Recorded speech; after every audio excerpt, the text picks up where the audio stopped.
Eu saúdo a igreja com a paz do Senhor, amém? Amém. Amém.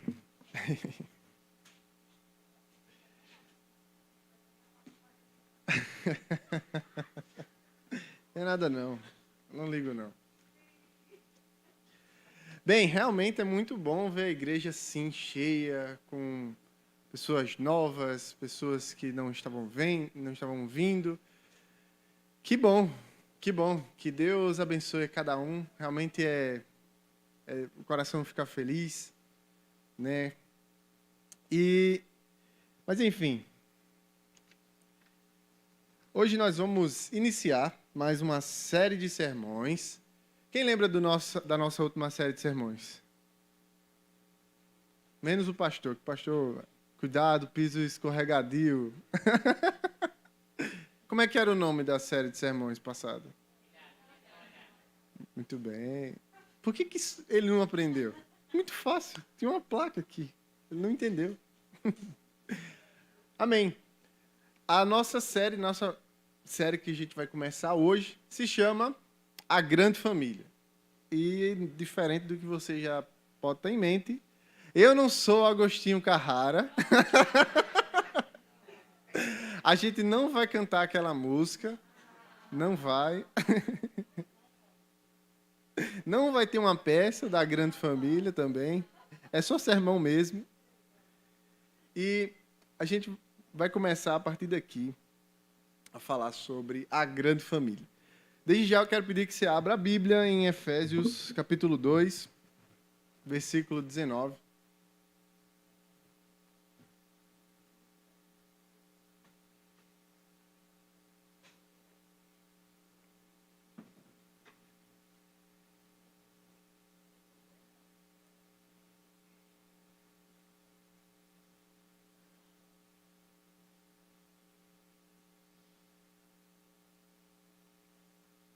Amém?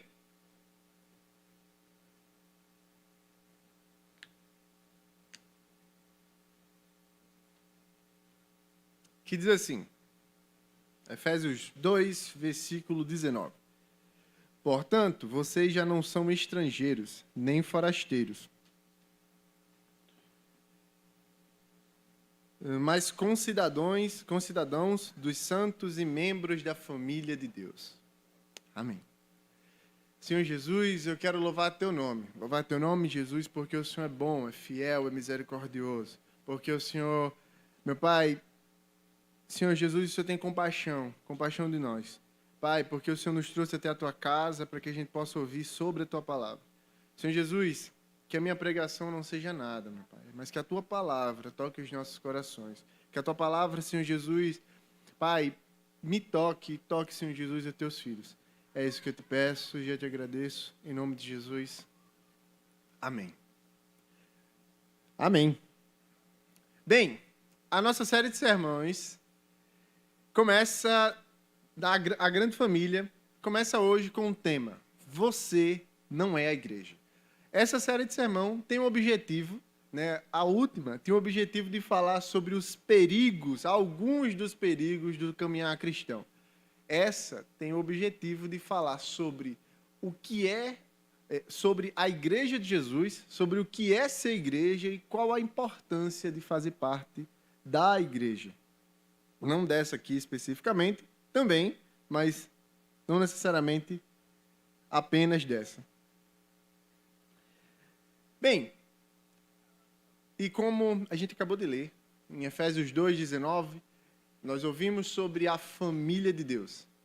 E na palavra de Deus a gente encontra várias comparações. O apóstolo Paulo e alguns outros apóstolos fazendo comparações a respeito da igreja. A igreja é como um corpo, a igreja é como um edifício, a igreja é como uma família.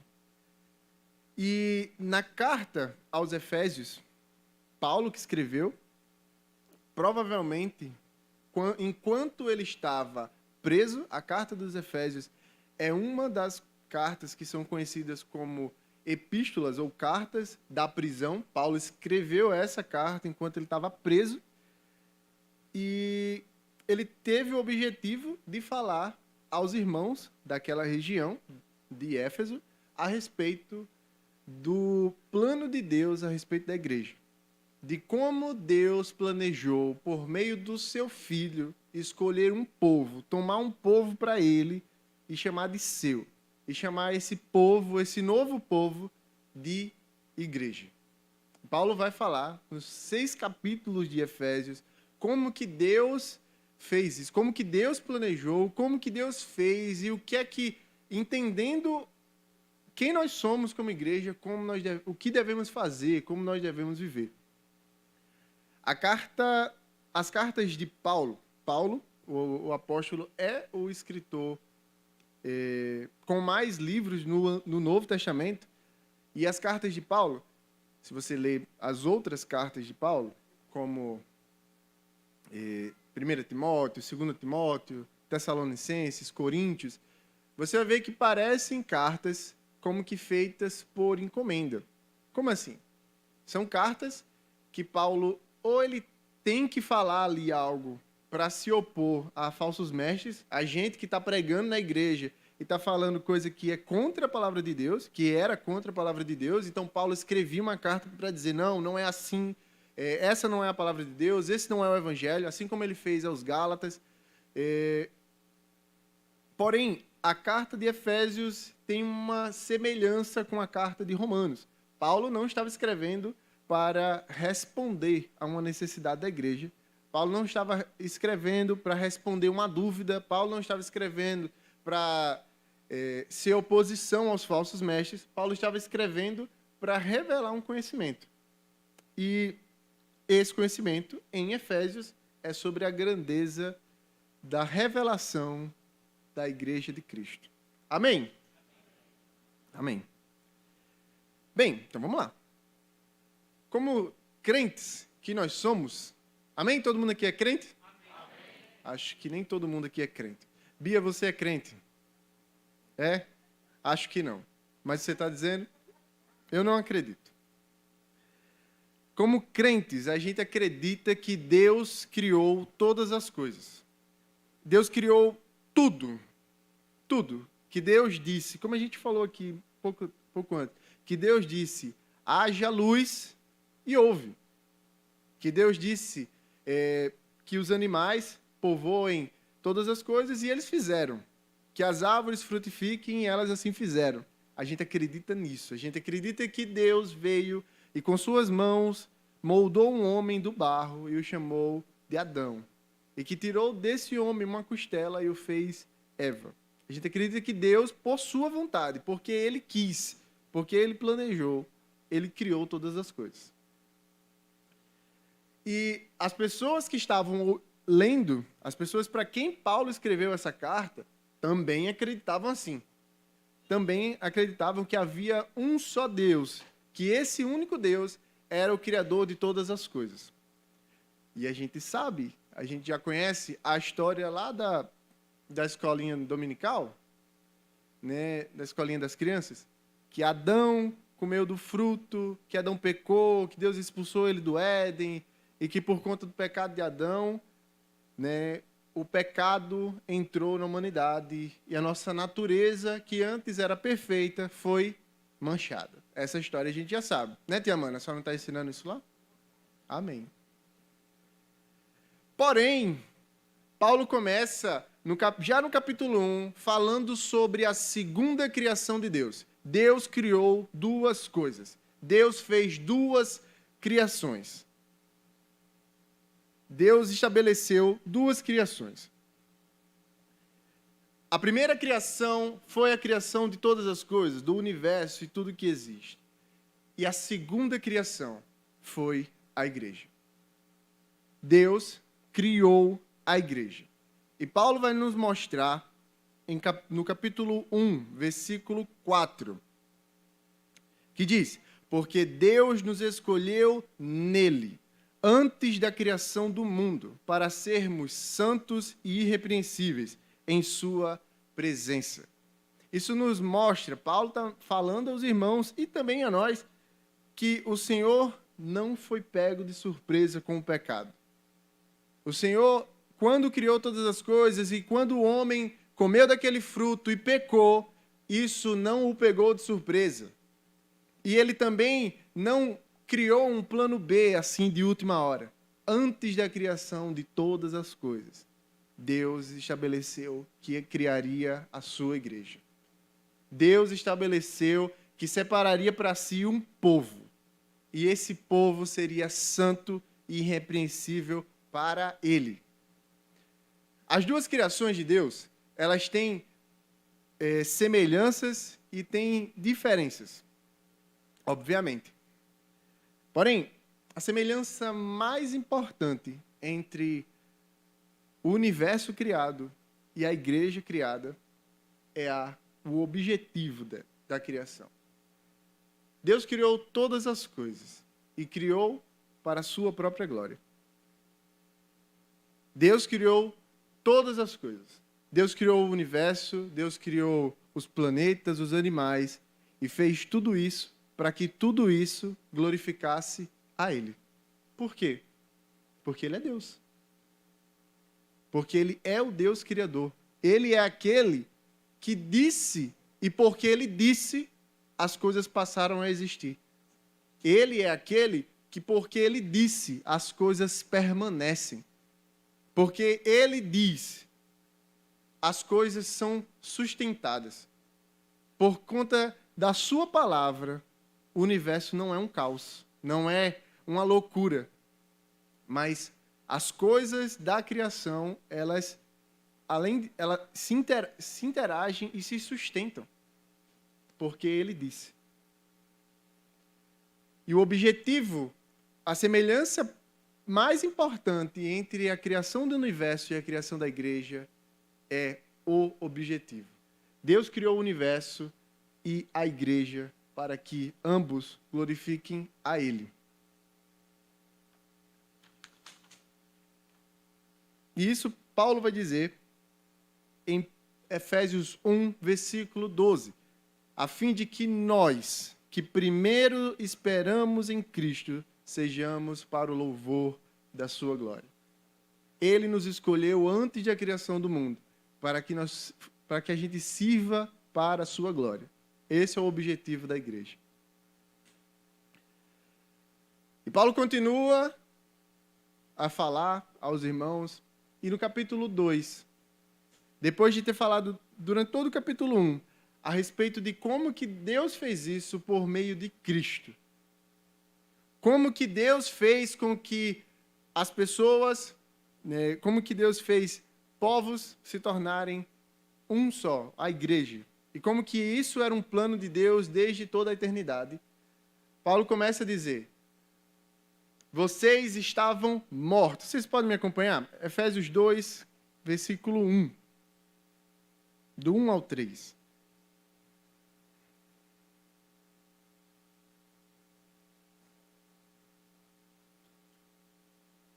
Que diz assim: vocês estavam mortos em suas transgressões e pecados, nos quais costumavam viver, quando seguiam a presente ordem deste mundo e o príncipe do poder do ar, o espírito que agora está atuando nos que vivem na desobediência.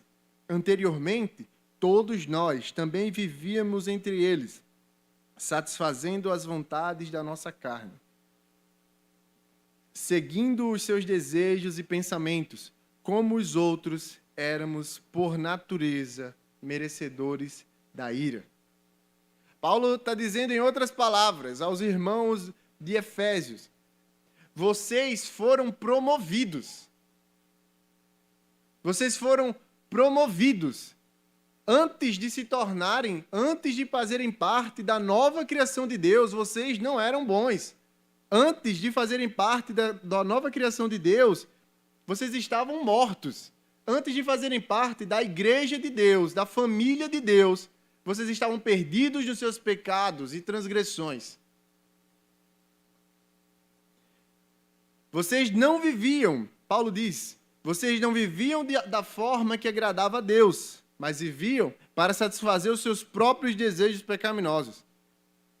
Porém, Deus, com seu grande amor, salvou vocês. por meio do seu Filho, não por suas obras, para que ninguém se glorie. Pois isso não vem de nós, não vem de vós, de vocês, Paulo disse a eles. É um presente de Deus. Vocês foram salvos pela graça e para a graça de ser igreja. E Paulo disse isso àqueles irmãos, àqueles novos convertidos. E não só a eles, mas também a nós. Hoje a gente está aqui. Hoje a gente está aqui reunido. Hoje a gente está aqui como uma igreja. E a palavra que Paulo, dirigido pelo Espírito Santo, diz a nós, que a palavra de Deus diz a nós, vocês estavam mortos. Antes de serem igreja, vocês não eram bons. Vocês estavam mortos, estavam perdidos. Aqueles que hoje a gente olha e diz, meu Deus, esse é um perdido. Esse é uma pessoa que precisa de Jesus. Essa pessoa é um retrato daquilo que você era. Essa pessoa é um espelho daquilo que você era. Antes de ser salvo, não por suas obras, para que ninguém se glorie. Essas pessoas fazem aquilo que nós fazíamos. Essas pessoas pensam de um jeito que nós pensávamos também. Cristo nos libertou disso, Cristo nos salvou disso por meio da sua graça e nos deu a graça de ser igreja. Assim, os que são promovidos por Deus a ser igreja são restaurados ao objetivo original da criação, que é glorificar a Deus com sua existência. Deus criou todas as coisas para que todas as coisas glorifiquem a Ele.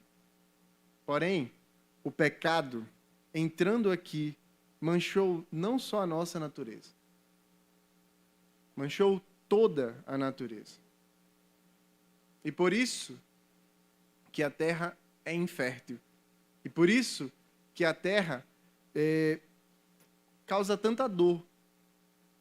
Porque a natureza está manchada pelo pecado. A natureza também está manchada pelo pecado, assim como nós. Porém, quando nós somos promovidos à igreja, nós somos restaurados à função original, ao objetivo original, que é glorificar a Deus. Que é glorificar a Deus com a nossa existência. Ninguém vai chegar até Deus por fazer coisas boas. Ninguém. E esse é um ponto bem importante, porque é fácil de confundir aqui. Ninguém vai chegar até diante de Deus e vai ser salvo porque fez coisas boas. Mas todos aqueles que foram salvos, todos aqueles que foram salvos por meio de Cristo, são chamados a fazer coisas boas. Todos aqueles que são promovidos à igreja são chamados a terem boas obras. Nós não somos salvos por essas boas obras, mas somos chamados a fazê-las. E parece que Pedro, o apóstolo Pedro, aquele camarada da faca lá que cortou a orelha, aquele camarada que foi quando Jesus disse, vem para o mar, parece que ele realmente tomou um jeito na vida e aprendeu direito aquilo que Paulo falava. Porque quando Pedro escreve a sua primeira carta, a carta de 1 Pedro, logo no capítulo 2, Pedro fala quase que a mesma coisa que Paulo está dizendo aqui aos Efésios. Pedro diz, vocês, porém, são geração eleita, sacerdócio real, nação santa, povo exclusivo de Deus, para anunciar as grandezas daquele que os chamou das trevas para a sua maravilhosa luz. Antes vocês nem sequer eram povo, mas agora são povo de Deus. não haviam recebido misericórdia, mas agora a receberam. Amados, insisto que, como estrangeiros e peregrinos no mundo, vocês se abstenham dos desejos carnais que guerreiam contra a alma. Vivam entre os pagãos de maneira exemplar, para que, mesmo que eles os acusem de praticar o mal, observem as boas obras que vocês praticam e glorifiquem a Deus no dia da intervenção dele. 1 Pedro 2, do 9 ao 12. Parece que Pedro entendeu exatamente aquilo que Paulo estava ensinando. E eu me identifico muito com o que Pedro diz aqui. Vocês antes não eram nem povo. Quando Deus cria todas as coisas, Deus escolhe um povo para si, o povo de Israel. E aquele povo era o povo de Deus. E Deus era o Deus deles. Deus guiava aquele povo. E por um bom tempo, Deus foi o rei daquela nação. E todos os outros povos do mundo não eram povo de Deus, inclusive nós. E Pedro diz, vocês não eram nem povo. Mas agora, por meio de Cristo, vocês são povo de Deus. Antes vocês não tinham nem a misericórdia, mas agora a alcançaram. E porque a alcançaram, devem viver de acordo, de forma digna com aquilo que vocês receberam. O que vocês receberam não é pouco.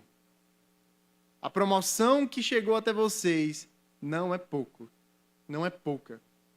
E por isso vocês precisam viver de forma digna aquilo que vocês receberam.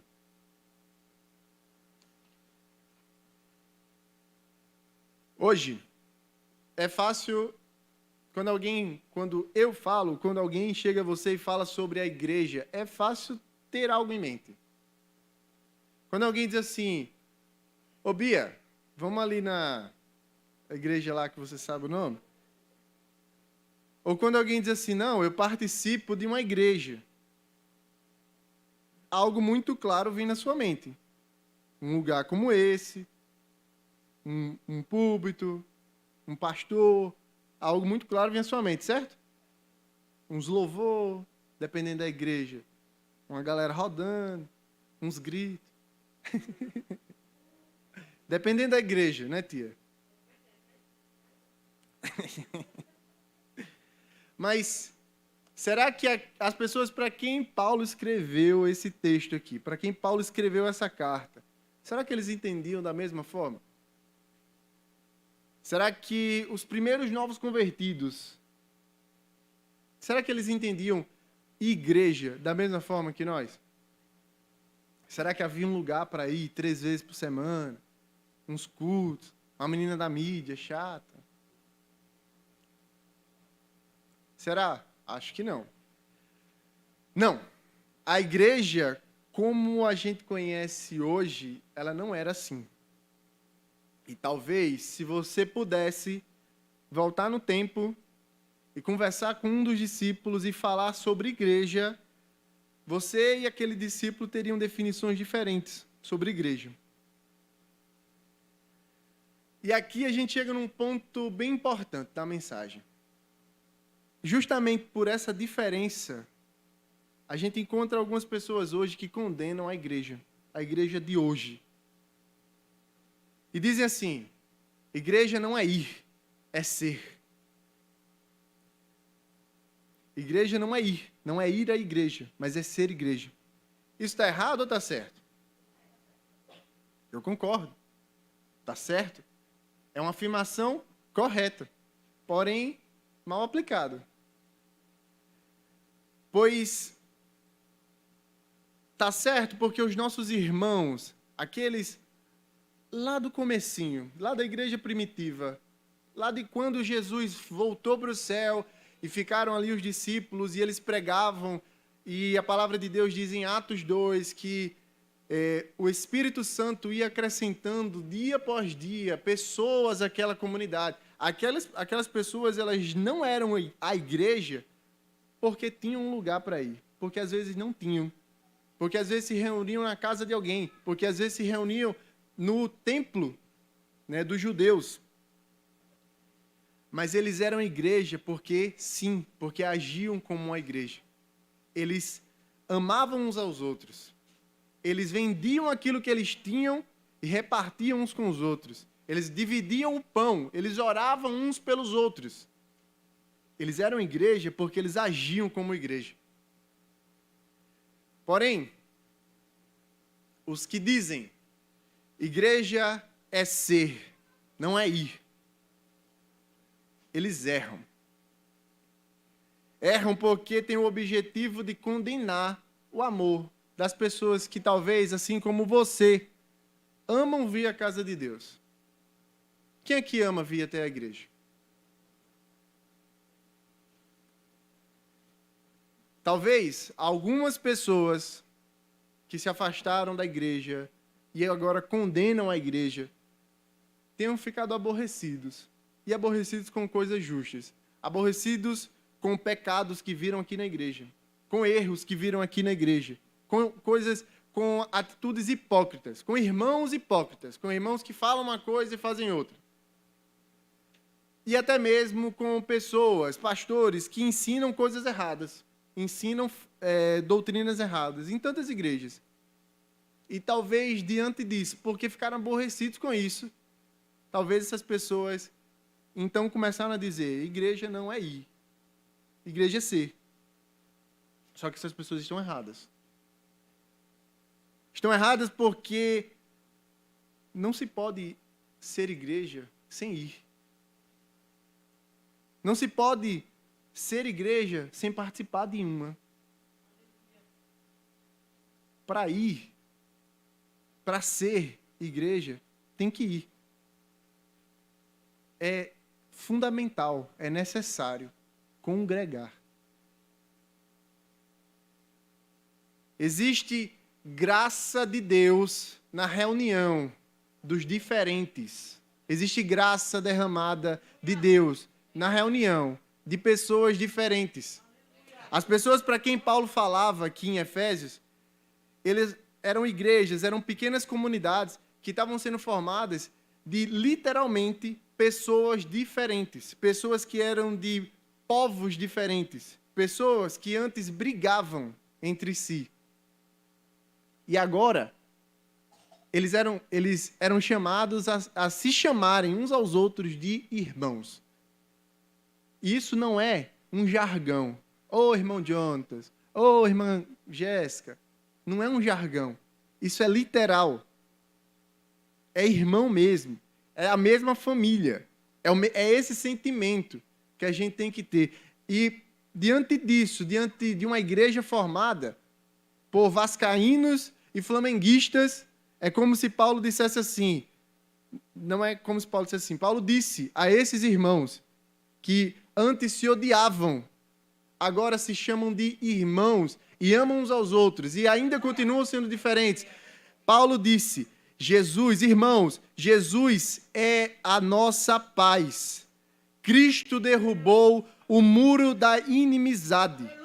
Ele fez de dois povos um só. As pessoas que dizem que igreja não é ir, mas é ser, muitas das vezes, às vezes, nem são, nem vão. Nem querem ir, nem querem ser.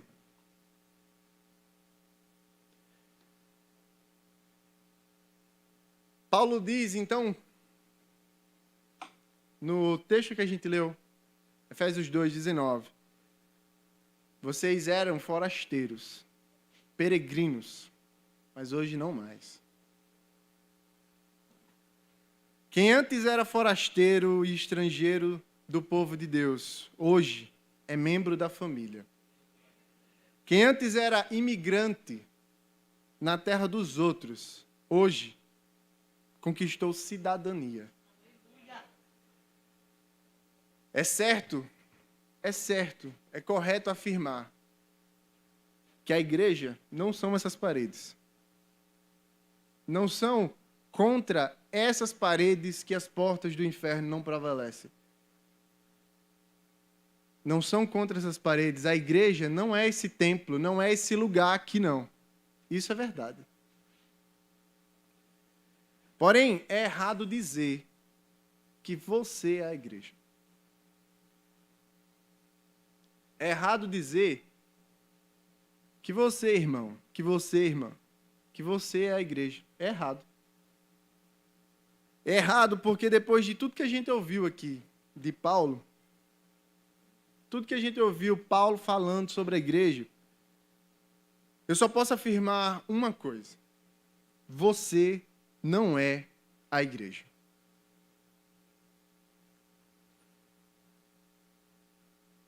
Você não é a igreja, irmão. Talvez alguém já tenha dito isso para você e te enganou. Você não é a igreja porque a igreja é o corpo de Cristo. E nenhum corpo é formado por apenas um membro. Você não é a igreja porque a igreja é a família de Deus. E não existe nenhuma família de uma pessoa só. Você não é a igreja porque a igreja é a morada do Espírito Santo, é a casa do Espírito de Deus. E não se constrói uma casa com um tijolo. Você não é a igreja porque nós somos a igreja. Você não é a igreja porque todo mundo aqui é. Aqui, o rolê é diferente. Aqui, o Pai é nosso.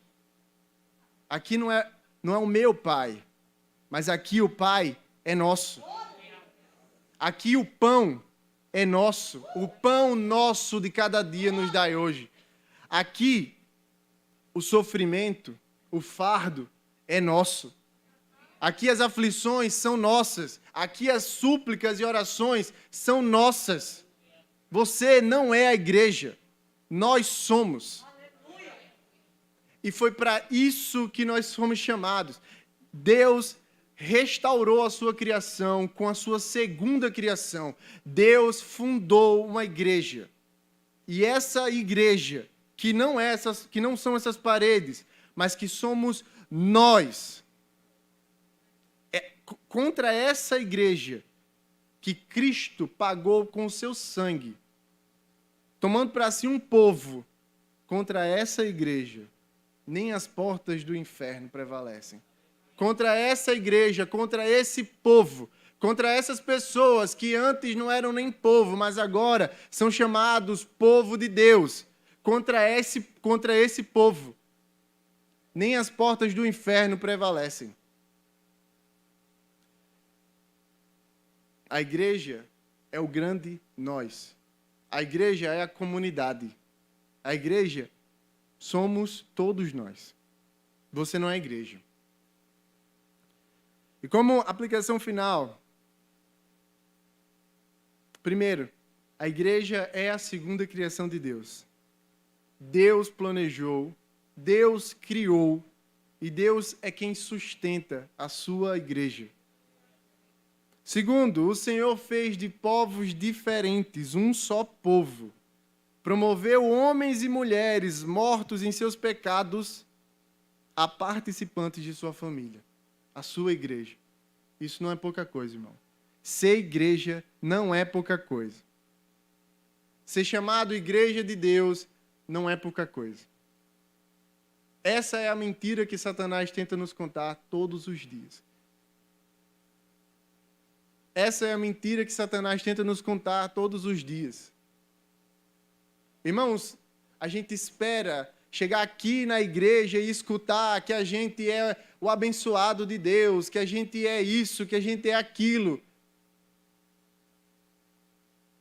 Contente-se em ser chamado de igreja. A gente quer chegar aqui, a gente quer ouvir uma profecia, a gente quer escutar uma revelação. Está aqui uma revelação. A revelação de que Deus, Ele pensou, Ele planejou, antes de todas as coisas, em criar a sua igreja. E Ele escolheu você para fazer parte. Contente de ser chamado de igreja. Porque a base dessa igreja não somos nós, mas é Cristo. A pedra que alguns rejeitaram, aqueles que confiaram nela jamais serão abalados. É isso que a palavra de Deus diz. Contente-se em ser chamado de igreja. E terceiro, a igreja é um grande nós. É o coletivo. É mais do que a nossa comunidade. Nós somos a igreja, mas nós não somos a única igreja. Às vezes a gente não tem dificuldade em amar. A gente acha que não tem dificuldade em amar a igreja. E a gente vai falar bastante sobre isso nessa série de sermões. Mas às vezes a gente está amando a nossa igreja. Sabe? Os irmãos que a gente já conhece. O nosso cantinho aqui, não tem nada de errado nisso. Mas será que você está amando a igreja de Jesus? Será que você olha para a igreja, para as comunidades espalhadas pelo Brasil e pelo mundo, que são diferentes, que têm erros, que têm falhas, e você ama essa igreja? Nós somos a igreja, mas nós aqui não somos a única. Nós somos irmãos e irmãs de milhões de pessoas espalhadas por todo o mundo, feitos um só povo em Cristo Jesus. Pessoas que podem agora ser chamados de família de Deus, que podem chegar até Deus, e assim como a gente escutou domingo aqui, Deus não tem sobrinhos. O relacionamento que Deus estabelece para com Ele é de pai. Ou você se tornou filho de Deus por meio de Jesus, ou você não conhece a Deus. Não tem um meio termo. E então a sua igreja, como nós, milhões de pessoas espalhadas por aí, milhões de irmãos nossos, podem chamar Deus de Pai. E por fim, para concluir a pregação de hoje, que é uma de 4. Você não é igreja, nós somos. Que Deus abençoe a sua igreja. Amém?